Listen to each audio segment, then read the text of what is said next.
This problem is going to be an example of using cylindrical coordinates to solve a triple integral. In this case, we're particularly looking for the mass of a solid that's defined within a cylinder that is radius 1, x squared plus y squared equals 1, and below the plane z equals 4, and above the paraboloid z equals 1 minus x squared minus y squared.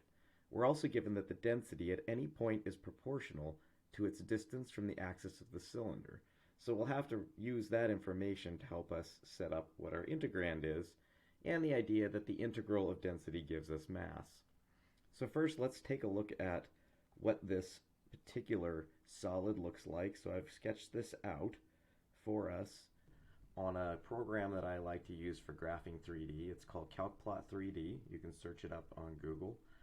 But here we see the solid that I've gone ahead and put in the requirements for. Again, we had a cylinder of radius 1, a top of 0, and on the bottom we had this paraboloid, and on the outside it doesn't look like there's much here other than a cylinder.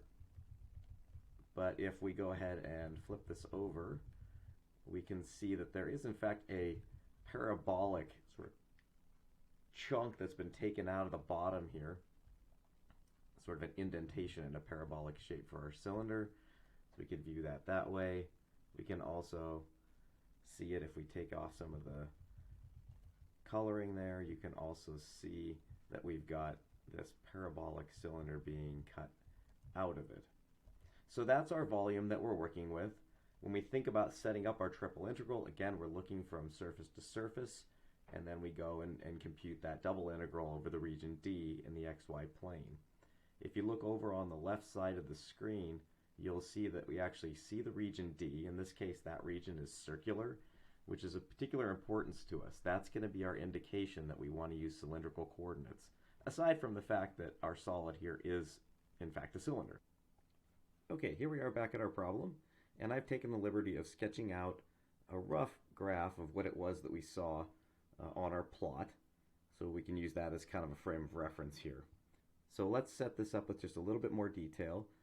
We're given that the solid lies below the plane z equals 4. So that means that we've got a cap here at the top of z equals 4. And of course the bottom is this paraboloid that we're given here as 1 minus x squared minus y squared. So that would be visible here.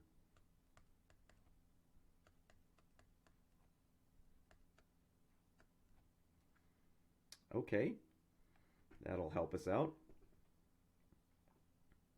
So now let's start establishing some bounds. Again, we want to do this in cylindrical coordinates because our region D in the xy plane is a circle. So we're going to start looking at some bounds for that. We want to take the region D and lay it out so that we can look down on top of it. We see it is in fact just a circle of radius 1. And that would be the polar equation for that particular curve. We know D is the entire region here, so we want to take our radius to go from 0 to 1. In order to sweep out the entire circle, we also want to go from 0 to 2 pi on our thetas. So that will sweep out our entire region D.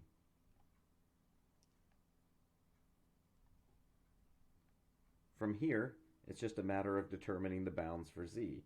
So again, on the innermost integral, we go surface to surface, and then we integrate over the region D.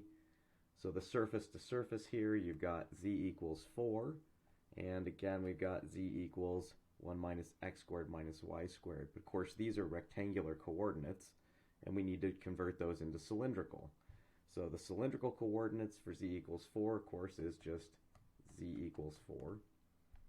And the cylindrical coordinates for z equals 1 minus x squared minus y squared, well, we know that x squared plus y squared is equal to r squared by the Pythagorean theorem. So by factoring out a negative 1, we see that we get z equals 1 minus r squared. So now we have our cylindrical bounds for our surface to surface, so we can set up our integral. And I'll just remind myself that z is going to go from 1 minus r squared to 4. So now I see I have all my bounds. So we can set up at least the limits of our triple integral now. So we'll have the double integral over the region D, and then we're going to integrate from surface to surface 1 minus r squared to 4 of our density function, which we don't have, which will also be, or need to be, an equation in cylindrical coordinates. So we'll have to set that up times dz and our dA out back. And because we happen to know already what that region D looks like, we can also throw on those bounds as well. And our triple integral would then look like the integral from 0 to 2 pi, the integral from 0 to 1, and from 1 minus r squared to 4 of our density function, which we have yet to determine.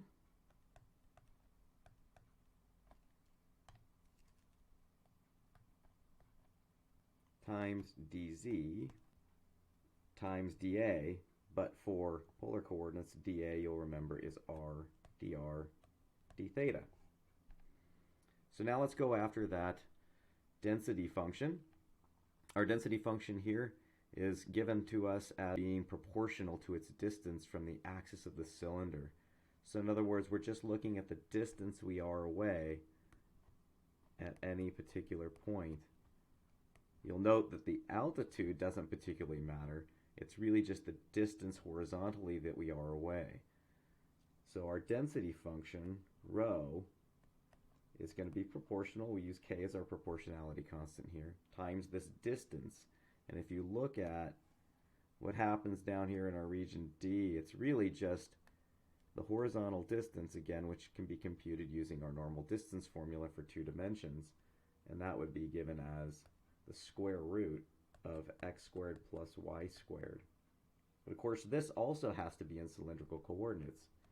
So making the replacement that x squared plus y squared equals r squared for cylindrical coordinates gives us that k is going to be equal to the square root of r squared, or basically this just turns into k times r. So now that we've got our density function, we can go sub that back into our triple integral. So we'll have the integral from 0 to 2 pi, integral from 0 to 1, and the integral from 1 minus r squared to 4 of our density function. Again, that's going to be k times r, times, and I'm going to reorder this a little bit so we can start collecting like terms, r dz dr d theta. And we can see here that this course is just going to turn into kr squared. So I'll just do that here. And now at this point, we're back to just doing some calculus.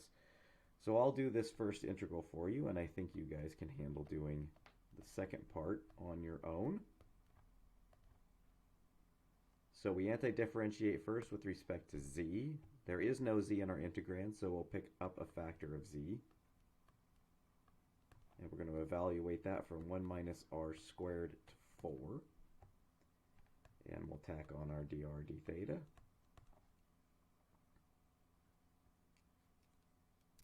Our evaluation, 0 to 2 pi here, integral from 0 to 1.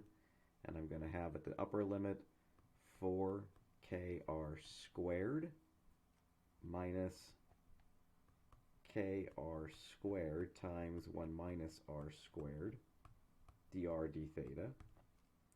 And again, some simplification I think is in order here.